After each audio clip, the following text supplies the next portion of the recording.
교회 절기로 두 번째 5월 두 번째 주일은 어버이 주일입니다. 어버이 주일.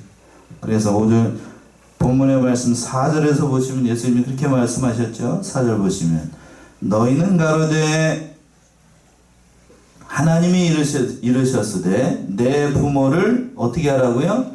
공경하라 하시고, 이 말씀을 의지해서 내 부모를 공경하라 라는 말씀의 전목으로 5월 가정의 달 두 번째 주일 하나님 앞에 예배드리도록 하겠습니다. 말씀의 제목을 한번 따라서 해보세요. 내 부모를 공경하라. 내 부모를 공경하라. 말씀이 작네요. 다시 한번요. 내 부모를 공경하라. 내 부모를 공경하라. 누구를 공경하라고요? 부모를 공경하라. 부모를 공경하라. 내 부모를 공경하라. 본문의 말씀 정확히 말하면 예수님과 바리새인 그리고 서기관들 사이에 있었던 장로들의 유전에 대한 그 논쟁을 다루고 있었습니다. 그런데 그때에 유대 종교 지도자들이 예수님의 제자들이 음식을 먹을 때에 손을 씻지 않는 거예요. 그걸 보고서 예수님의 제자들이 왜 유대 종교자들의 전통을 지키지 않습니까? 예수님 비난을 했습니다. 그랬더니 예수님께서 오늘 본문의 말씀 4절 이하에 있는 말씀 내 부모를 공경하라는 하나님의 율법의 말씀을 들어서 그들의 외식을 책망하고 율법이 본질적으로 얘기하고 있었던 그 말씀이 무슨 뜻인지 말씀하시고 그들의 위선을 책망하셨던 거예요. 첫 번째 1절과 2절에 있는 것처럼 서기관들과 바리새인들이 정결의식 때문에 예수님을 비난을 했던 겁니다. 1절 먼저 한번 읽어보시면요. 1절. 그때 바리새인과 서기관들이 예루살렘으로부터 예수께 나와 가로되. 그때에 이렇게 말씀을 시작하고 있는데 이건 앞에 있는 14장의 사건을 염두에 두고 하는 말이에요. 14장에서 보시게 되면 예수님께서 오병이의 이적도 일으키시고 또 갈릴리 호수 위를 걸어오시기도 하고 또 게네사렛 땅에서 많은 병자를 고치신 일이 있고 난 그 다음에 그때에 바리새인과 서기관들이 예수님을 찾아왔다고 하는 거예요.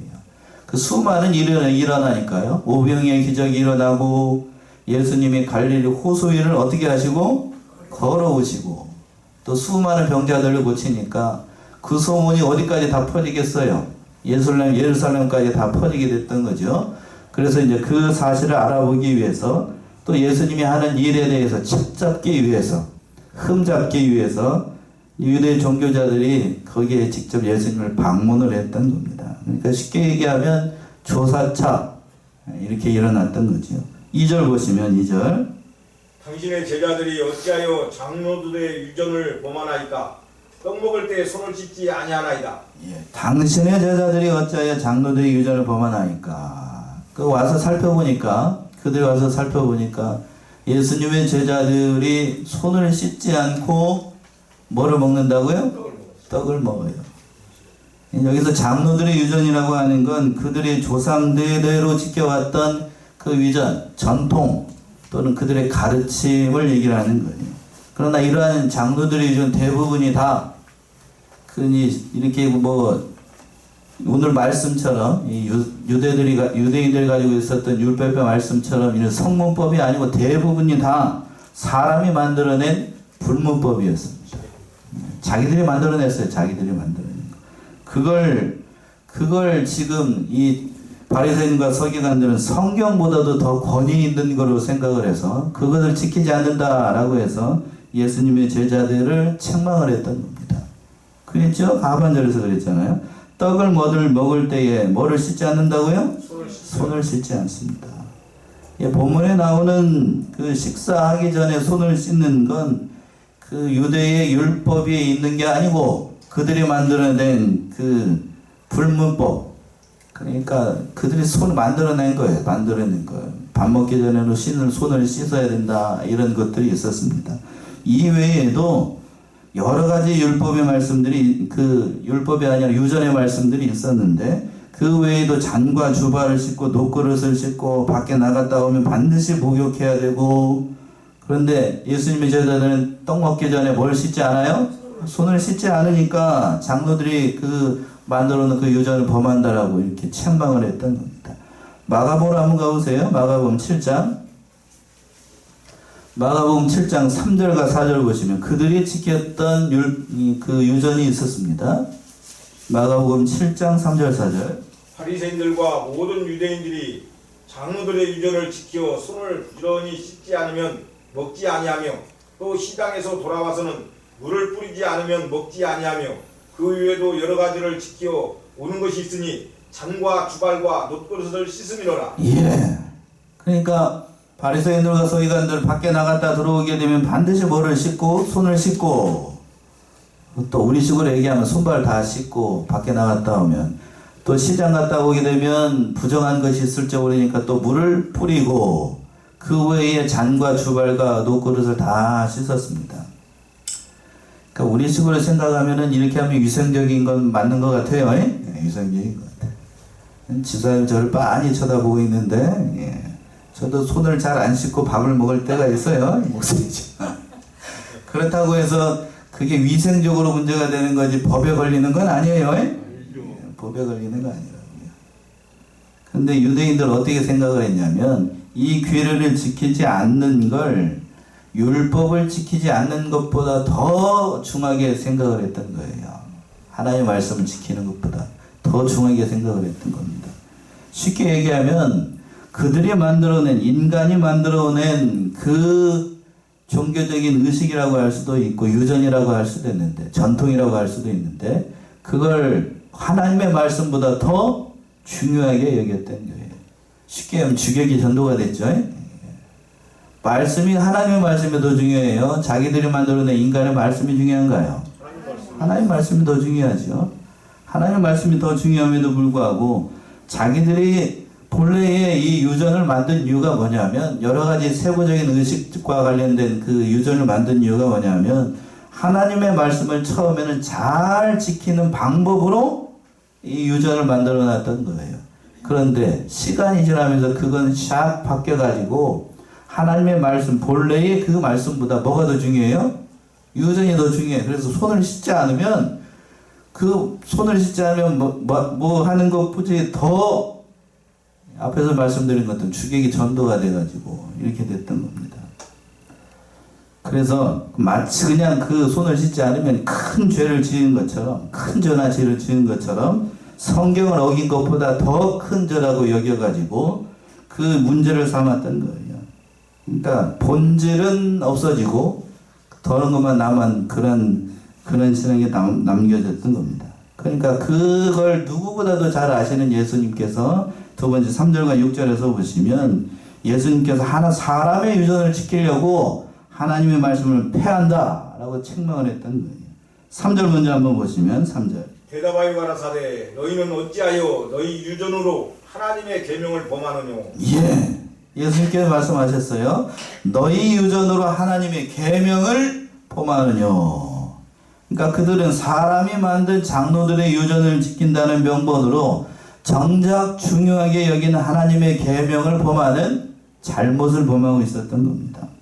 하나님의 계명을 잘 지키기 위해서 그 조상들이 그 유전을 만들었음에도 불구하고 시간이 지나면서 하나님의 말씀보다 전통이 중요하고 의식이 중요하고 유전이 더 중요하게 됐던 거예요.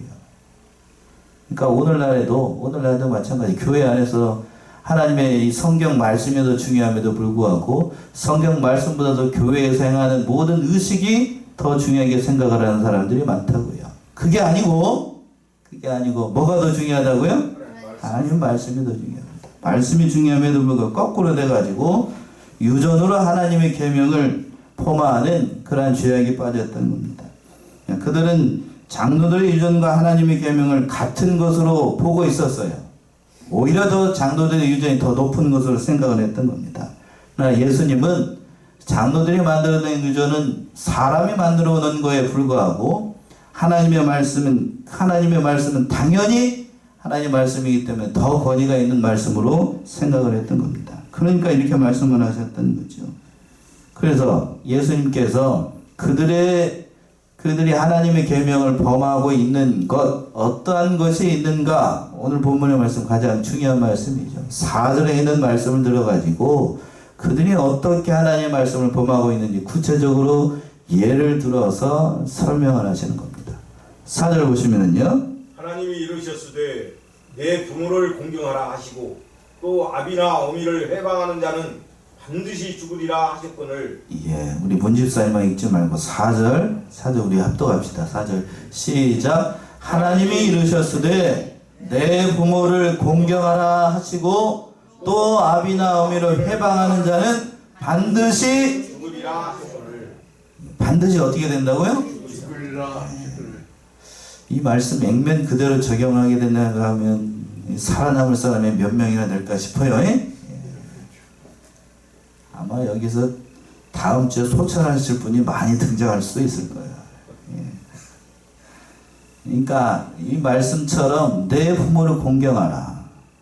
예수님은 그들이 범하고 있는, 그들이 하나님의 계명을 범하고 있는 실질적인 예를 들기 위해서 10계명 가운데의 제5계명인 뭐예요? 내 부모를 공경하라. 이 말씀을 드렸던 겁니다. 1계명부터 4계명까지는 하나님과의 관계에서의 그 계명입니다. 그리고 1계명 가운데 첫 번째 계명이 내 부모를 공경하라는 거예요. 그 다음 6계명이 뭐죠? 6계명 뭐 하지 말라? 살인하지 말라지요? 6계명이. 인간적으로 생각하면은 살인하지 말라는 게 더 큰 것 같아요? 부모를 공경하라는 게 큰 것 같아요? 살인하지 말라고 더 큰 것 같잖아요. 그런데 하나님은 그게 아니에요.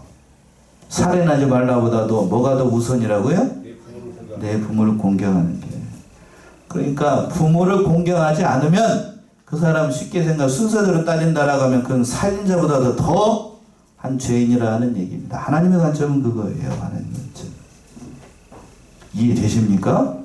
부모를 공경하지 않으면서 그 1년 계명을 다 지켰다라고 얘기하는 건 그건 하나님의 관점에서 용납할 수가 없는 거예요. 그러니까 1년 계명 가운데 첫 번째가 누구를 공경하는 것?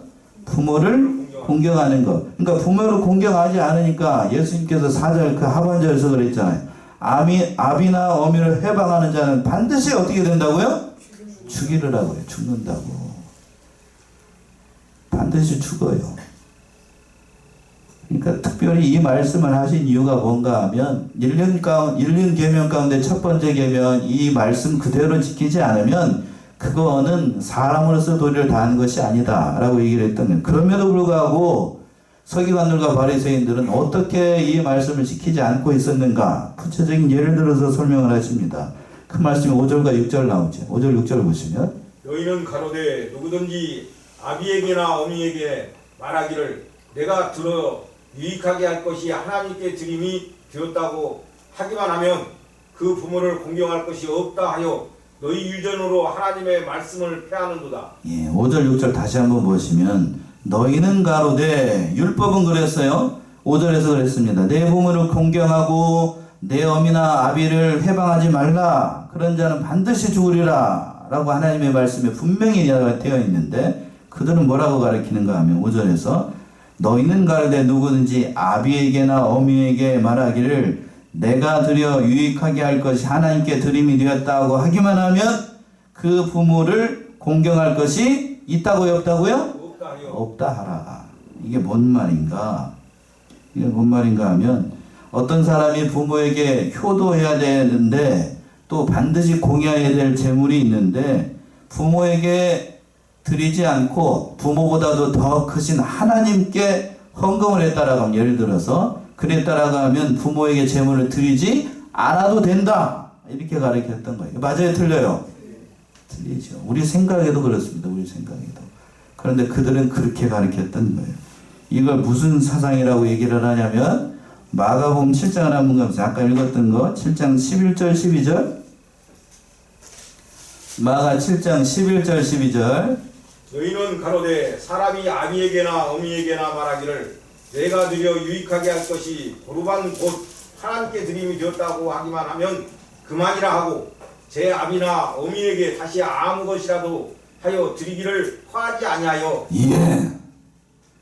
11절에서 그랬죠. 사람이 아비에게나 어미에게나 말하기를 내가 드려 유익하게 할 것이 고르반 곧 누구에게 드렸다고요?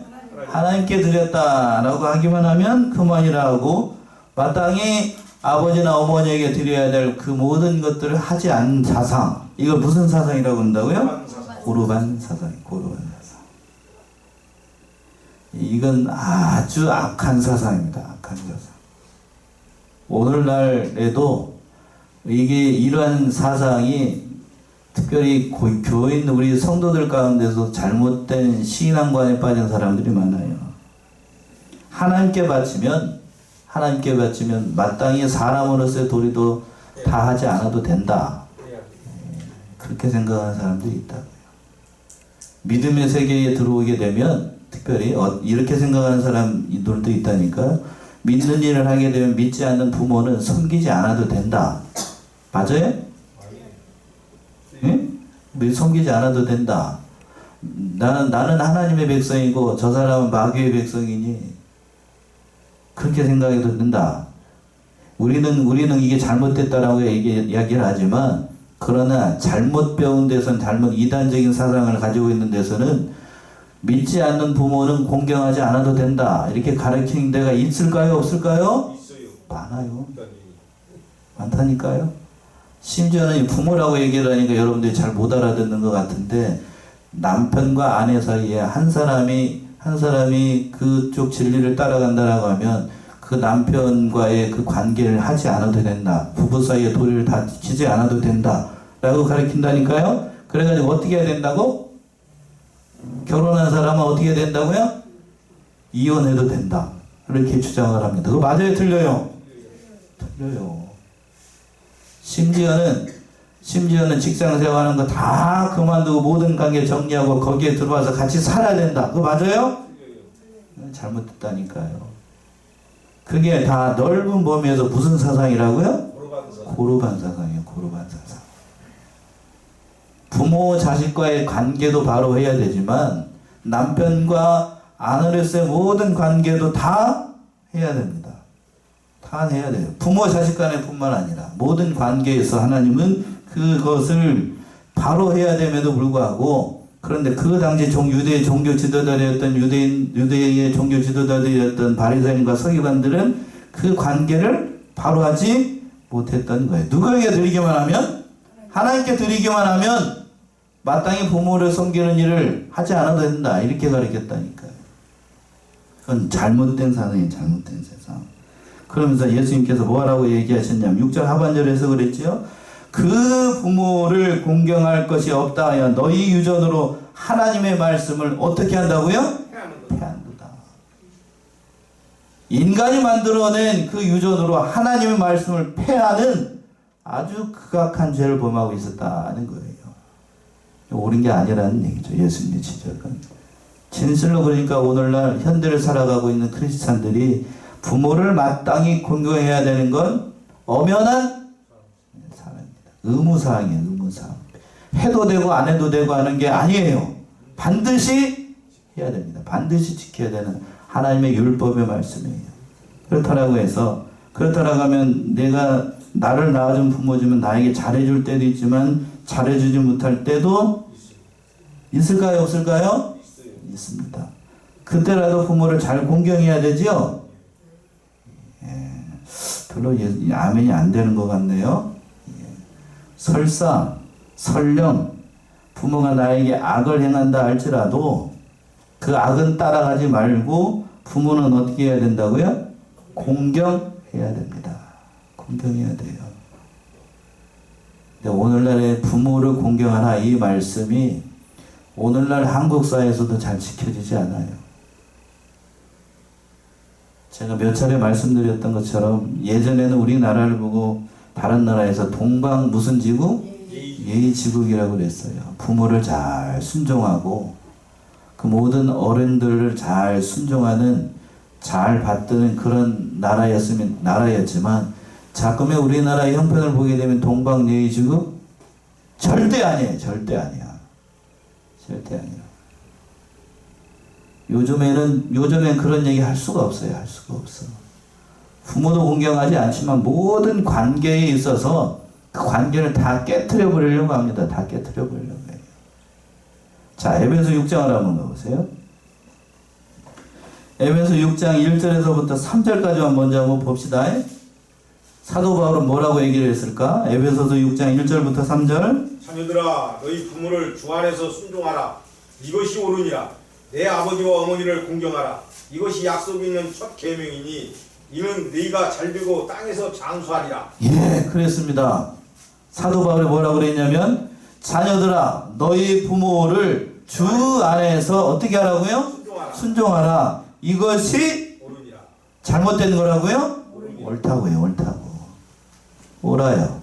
그리고 2절에서 그랬어요. 내 아버지와 어머니를 공경하라. 이것이 약속에 있는 첫 계명. 두 번째 계명이라고요? 계명이에요. 첫 계명.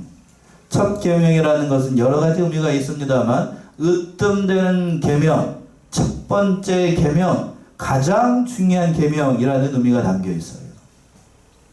그러니까 하나님께서 인간 사이에서 가장 먼저 보는 계명이 뭐냐면 어머니와 아버지를 공경하는가, 공경하지 않는가 이거예요. 그래서 그렇게 하게 되면 어떻게 되는가? 3절에서 그랬죠. 이는 내가 땅에서 어떻게 되고 잘 되고 땅에서 또 장수하리라. 실제로 그래요.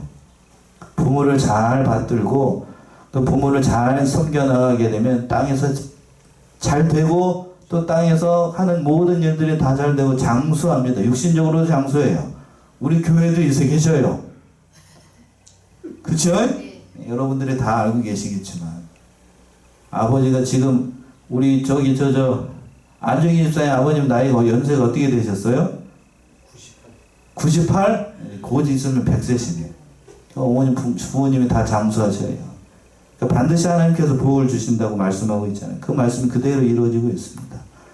또 부모의 가르침을 잘 따라가니까 이 세상에서도 잘 되도록 하나님께서 인도해 주신다는 거예요. 그리고 에베소 6장 4절 이하에서 보게 되면 하나님께서 부모뿐만 아니라 모든 관계에서도 그 관계를 잘 지켜나가면 복을 주신다라고 약속하고 있어요. 4절에서 보시면 뭐라고 그랬냐면 또 아비들아 너희 자녀를 뭐 하지 말라? 노엽게 하지 말라. 그러니까 부모 자식 간의 관계도 하나님께서 질서를 세워서 지키라 라고 말씀했고 5절에서는 그랬어요. 또 누구에게 얘기했냐면 종들아 마땅히 상전으로서 아랫사람으로서 위에 사람을 지켜나가는 것, 그 질서를 지키는 것 하나님께서 기뻐하신다는 거고 또 쭉 넘어가서 보면 9절에서 뭐라고 그랬어요? 상전들아 위에 사람이 아랫 사람은 어떻게 돼야 될 것인가 그것에 대해서 얘기를 했어요. 그러니까 성경은 하나님께 대해서도 바로 하고 또 누구에 대해서 바로 하고 사람에 대해서도 바로 하기를 하나님은 원하시는 거예요. 특별히 사람과의 관계에서 첫 번째로 중요한 게 누구냐면 부모를 잘 공경하는 것. 그리고 또 오늘 기도도 그렇게 하셨는데 나를 가르치는 스승과 그 모든 선생들의 관계에서도 잘 이루어져 나가야 됩니다. 그리고 또 뭘까요? 형제 자매 관계. 지금 우리가 형제 자매 주 안에서 형제 자매 관계잖아요. 그런 모든 관계도 바로 해 나가야 되고 또 우리가 이제 내일 또 직장 생활하게 되면 직장 생활하면서 그 모든 관계에서도 하나님과의 그 모든 관계를 바로 하는 것처럼 사람 사이에서 관계도 잘 감당해야 된다는 얘기예요. 그러니까 모든 책임과 의무를 다 해야 되는 것이 마땅히 하나님의 사람으로서의 도리라고 하는 거예요. 이러한 하나님께서 세우신 질서를 무시하고 의리를 지키지 않고 부부간의 대의도 지키지 않고 그 모든 관계를 소홀히 하게 되면 그건 믿음의 사람이라고 할 수가 없다는 얘기입니다. 그러나 오늘 본문에 등장하고 있는 바리새인들은 사람의 유전을 지키기 위해서 겉으로 봤을 때는 누구보다도 하나님을 잘 섬기는 것 같이 합니다. 그렇지요? 겉으로 봤을 때에는 부모에게 바칠 것 하나님께 바치면서 생생나면서 나는 이렇게 하나님 앞에 헌금 많이 하고 물질 봉사 많이 하고 했다 라고 이렇게 얘기를 합니다. 겉으로 봤을 때는 누구보다도 경건한 사람이에요. 그러나 내면을 봤을 때는 결코 하나님을 섬기는 사람이 아니라고 하는 거예요. 그들의 위선을 누구보다도 잘 아시는 예수님께서 그 실상을 보시고 이렇게 책망을 하셨던 거예요. 너희들이 하나님께서 주신 부모를 공경하라는 그 말씀을 이렇게 잘 지키고 있느냐? 지키지 않았다는 얘기예요. 안타까운 사실은 오늘날 이런 잘못된 세상이 잘못된 사상이 한국 교회뿐만 아니라 한국 이 사회에도 다 물들어가지고 부모를 공경하라는 이 말씀 저도 설교하고 있습니다만 저도 뭐 아직 부모님이 생존해 계시니까요 잘하지 못하는 것 참 가슴이 아파요. 저도 이 말씀 준비하면서 제 자신을 돌아보게 되고 좀 더 살아계셨을 때 부모 공경하는 거 잘 해야 됩니다. 돌아가시고 난 다음에는 하려고 해도 할 수가 없어요. 하려고 해도 할 수가 없어요. 돌아가시고 난 다음에 세상 사람들이 하는 것처럼 제사상 크게 차려놓고 대성 통곡해봐야 그 제사상 차려놓은 음식 누가 먹어요? 귀신이 와서 먹나요? 누가 먹어요? 자기들이 먹잖아요. 자기들이. 그런 거 하지 말라고요. 그런 거 하지 말라고. 언제 하라고요? 살아계셨을 때. 살아계셨을 때. 살아계셨을 때 한 번이라도 더 찾아가고 한 번이라도 문안 인사하고 한 번이라도 멀리 떨어져 있다라고 하면 한 번이라도 또 어떻게 하고 전화라도 하고 그게 마땅히 자식으로서의 도리라고 하는 거예요. 현대를 살아가고 있는 크리스찬들이 이 사실을 명심해야 됩니다. 다른 사람들 보지 말고 내가 하나님 앞에서 또 사람 앞에서 부모를 존경하는 것. 부모님이 다 돌아가셔가지고 할 사람이 없는데요. 그러면 어디서 와서 하면 되죠? 지금 교회 안에서.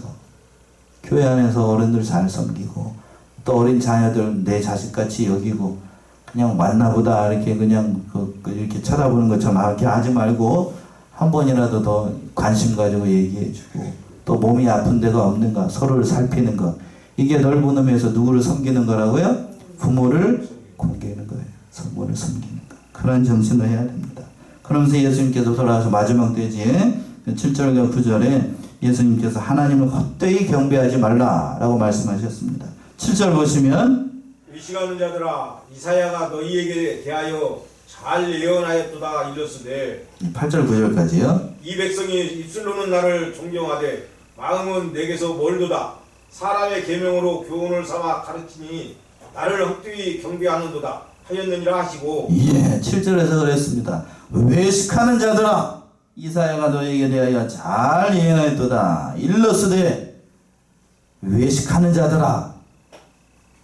서기관들과 바리새인들을 향하여서 예수님께서 그 중심을 보시니까요 겉과 속이 다른 표리부동한 그들의 그 모든 것을 보시는 예수님께서 뭐하는 자들이라고 책망하셨냐면 외식하는 자들아. 외식하는 자들. 겉으로 봤을 때는 누구보다도 하나님을 잘 섬기는 것처럼 행동을 하고 있지만 그러나 그들은 실상은 외식하는 자들이에요. 외식하는 자들. 그러니까 예수님께서 이렇게 얘기를 하셨던 거예요. 또 다른 마태복음 23장에서 보시게 되면 외식하는 자들이 어떠한 자들인가 말만 하고 행하는 것은 없는 사람. 또 남에게는 시키면서 자기는 손가락 하나 까딱 하지 않고 아무것도 안 하는 사람. 또 다른 사람에게 잘 보이려고 거칠으면 그냥 하는 것처럼 흉내만 내고 자기는 하지 않는 것. 그걸 뭐라고 얘기를 하냐면 외식하는 거라고 얘기해요. 외식하는 거. 위선이죠. 위선. 위선. 이처럼 예수님은 다 알고 계십니다. 예, 알고 계세요. 그래서 이사야 말씀을 들어서 책망을 하시는데 8절 9절 보시면 다시 한번 보시면 이 백성이 뭘로는 나를 존경하되 입술로는 입은 살아있다는 거예요. 말은 살아있다. 말은 잘해요. 말은 잘하는데 마음은 내게서 멀도다. 말은 잘해가지고 오늘날에도 말쟁이들 말 잘하는 사람들 많아요. 말 잘하는 사람. 하나님은 말을 중요하게 여기는 게 아니고 어디를 중요하게 보신다고요? 중심 마음을 보세요. 마음을. 내게서 멀도다. 사람의 계명으로 교훈을 삼아 가르치니 나를 어떻게 경배하지 말라? 헛되이 경배하지 말라는 거예요. 헛되이 경배하지 말라. 예수님은 이사야 29장 13절의 말씀을 인용을 해가지고 그들의 위선을 책망을 하셨다는 거예요. 세 가지를 책망을 하셨습니다. 입술로는 하나님을 존경하면서 마음은 어떻게 되어 있다? 멀리 떠나 있다. 두 번째는 또 뭐라고 그랬어요? 사람의 계명으로 교훈을 삼아가지고 하나님의 말씀을 버린다. 그러니까 하나님께서 예수님께서 뭐라고 책망하셨냐면 하나님을 어떻게 경배하지 말라? 헛되이 경배하지 말라. 그러니까 하나님의 요구하시는 건 입술이 아니고 거듭 얘기하자면 어디라고요? 중심을 원하시는 거예요. 부모님도 마찬가지입니다. 부모를 공경하라는 것도 입이 아니고 뭐가 중요하다고요? 마음이 중요합니다. 제 가슴에 보게 되면 뭐가 꽂아져 있게요? 자랑 삼아서. 뭐가 꽂아져 있어요? 여기 빨간 게 꽂아져 있죠? 예, 빨간 게. 누가 그랬을까요? 고우진이가 줬습니다. 예.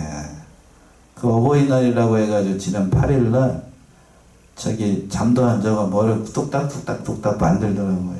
이렇게 해가지고 이렇게 열면 뭐가 나오게끔 해갖고 자기가 써가지고 여기 뭐라고 써있냐면 아빠 하트 해가지고 이렇게 그려져 있어요. 그러니까 지가 만들었어요. 이렇게 자랑하려고 지금 제가 이렇게 꽂아놨어요. 예? 그러니까 돈이 중요한 게 아니고 뭐가 중요하다고요? 마음이 중요한데 돈도 중요합니다. 그러면서 엄마하고 아빠한테 뭐 얼마씩 줬냐면 노란 걸로다가 5,000원짜리 노란 거 말고 예, 통이 아주 커요. 예? 그러면서 엄마 아빠 맛있는 거 사 먹으라고 이렇게 주더라고요. 자식 키운 보람이 예. 우린 좀 이따가 이제 기도 아주 열심히 해야 되겠네. 그런 거죠. 그런 거. 하나님께서 요구하시는 것도 그렇고 부모가 바라는 것도 그런 거예요. 그런 거. 잘해서가 아니고 마음이 중요하니까. 하나님도 그런 것이죠. 하나님도 그런 겁니다. 그래서 미가 6장을 한번 가보세요. 한 번 되면 찾아보고는 말씀 마칠게요. 미가 6장 보시면 미가 6장 6절에서부터 8절 미가 6장 6절에서부터 8절 소선지서라 잘 찾으셔야 돼요. 미가 6장 6절에서부터 8절 내가 무엇을 가지고 여호와 앞에 나아가며 높으신 하나님께 경배할까? 내가 번제물로 1년 된 송아지를 가지고 그 앞에 나아갈까? 여호와께서 천천의 수명이나 만민의 강물 같은 기름을 기뻐하실까? 내 허물을 위하여 내 받아들여 내 영혼을 주로 말미암아 내 몸에 열매를 드릴까? 8절까지요. 사람아 주께서 선한 것이 무엇임을 내게 보이셨나니 여호와께서 내게 구하시는 것은 오직 정의를 행하며 인자는 사랑하며 겸손하게 내 하나님과 함께 행하는 것이 아니냐. 예. 하나님이 원하시는 게 뭔가를 말씀한 대목이에요. 그랬습니다. 여기서 글을 쓴 사람이 뭐라고 그랬냐면 6절에서 그랬어요. 내가 무엇을 가지고 여호와 앞에 나아가며 높으신 하나님께 경배할까? 라고 하면서 그 대답을 쭉 얘기를 하는 거예요. 하나님 앞에 나아갈 때 내가 무엇을 가지고 나아갈까? 어떻게 하나님께서 기뻐하실까? 라면서 스스로 답을 하기를. 내가 번제물 1년 된 송아지를 가지고 그 앞에 나아갈까? 하나님이 그걸 기뻐하실까? 그럴까요? 답을 뒤에가 있어요. 또 여호와께서 천천의 수양이나 만만의 강수 같은 기름을 기뻐하실까? 그걸 기뻐하실까요? 하나님이? 자 봅시다. 내 허물을 위해 내 아들을 맏아들을 드리고 내 영혼의 죄를 인하여 내 몸에 열매를 드릴까? 그걸 하나님이 기뻐하실까? 아니에요. 8절의 말씀이죠. 사람아 주께서 선한 것이 무엇임을 내게 보이셨나니. 하나님이 원하시는 게 뭘까? 그 하반절에 여호와께서 내게 구하는 것이 오직 뭐를 행하고 공의를 행하며 인자를 사랑하며 겸손히 내 하나님께 행하는 것이 아니겠느냐는 거예요. 하나님이 원하시는 건 많은 재물, 많은 돈, 그걸 원하시는 게 아니라 하나님 앞에서 마땅히 행해야 될 공의를 행하고 인자를 사랑하고 겸손히 하나님 앞에서 이루어진 모든 일을 행하는, 오늘 말씀으로 돌아오게 된다라고 하면 하나님께서 원하시는 건 내 부모를 진심으로 어떻게 하는 것? 공경하는 것. 의식적으로만 부모를 섬긴다라고 모양만 내지 말고 마음을 대해서 하나님을 대하여 부모를 섬기는 걸 하나님은 어떻게 하신다고요? 기뻐하십니다. 그러니까 서기관들과 바리새인들처럼 그 모양만 내려고 하지 말고 마음으로 부모를 잘 섬기고 그 모든 일들 하나님께서 기뻐하신다는 것을 깨달아서 이 말씀대로 부모를 잘 공경해 나가는 사랑하시는 성안의 성도님들 모두가 되시기 바랍니다. 기도하겠습니다.